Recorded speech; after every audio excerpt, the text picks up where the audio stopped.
stacks, Jane found the 3 editions of the poetry manuscript and carefully brought them to the table in the center of the room. This workstation was always a mess. Today, someone had left behind a huge brass microscope and 5 stacks of papers other staff members were in the middle of cataloging. Would it kill them to put their work away at night? It was almost as if they enjoyed torturing her, she who put stock in neatness. She had her mother to blame for that trait, she supposed. "Neatness begets order," she would say, staring into Jane and Sophia's bedroom and shaking her head at the chaos. Always Sophia's, never Jane's. Sighing loudly, though no one was around to hear her, Jane shook her head and gently cleared a space. The edition at the top of her own stack was nothing more than simple text on parchment. Jane's studies in Greek and Latin weren't very helpful with this language, nor was her experience studying Irish mythology, but happily she spoke decent Spanish and could therefore muddle out most of what was written. Most. Some of the lines were in a dialect spoken by African slaves, and she had no idea what was being said. A tiny, ungrateful part of her wished once again that she'd nabbed that position at the library of Trinity College in Dublin, where the Book of Leinster resided. She'd written her thesis comparing the manuscript's version of the Old Irish cattle raid of Cooley with the Iliad. But of course, she was just starting out on this bookish career.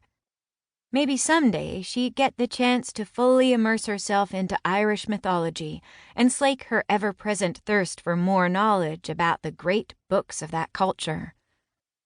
Lining up the 3 editions of the Latin American poems side by side, she studied them for visual differences, looking for an extra paragraph or an obvious additional page.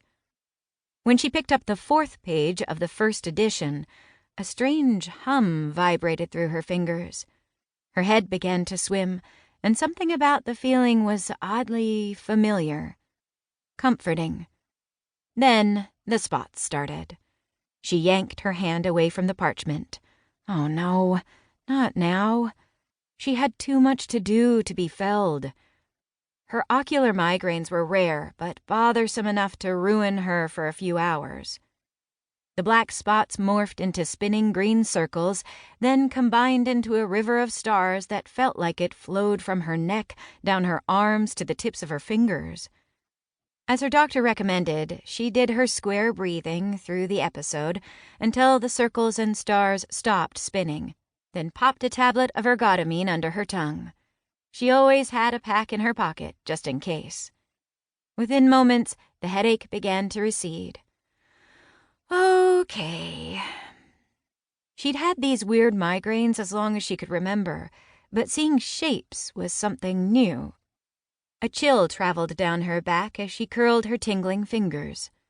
As quickly as the headache had come on, it was now gone, leaving behind only a faint echo of pain. Might be time to go for that drink, Jane. She set the poetry back in its place, ready for the morning, then gathered her things and left the library. The headlights coming down the road wouldn't let her stop thinking about those strange circles and stars. It had to be a migraine thing, but she should check with her doctor tomorrow, just in case something else was going on. "Hey!" Sophia spotted Jane hurrying down the street and started to wave.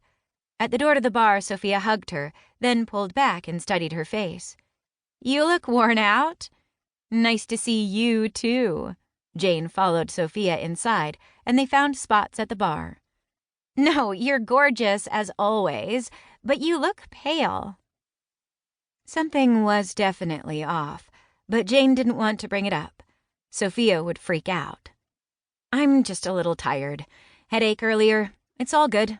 How was your day?" "You know." Jane did know.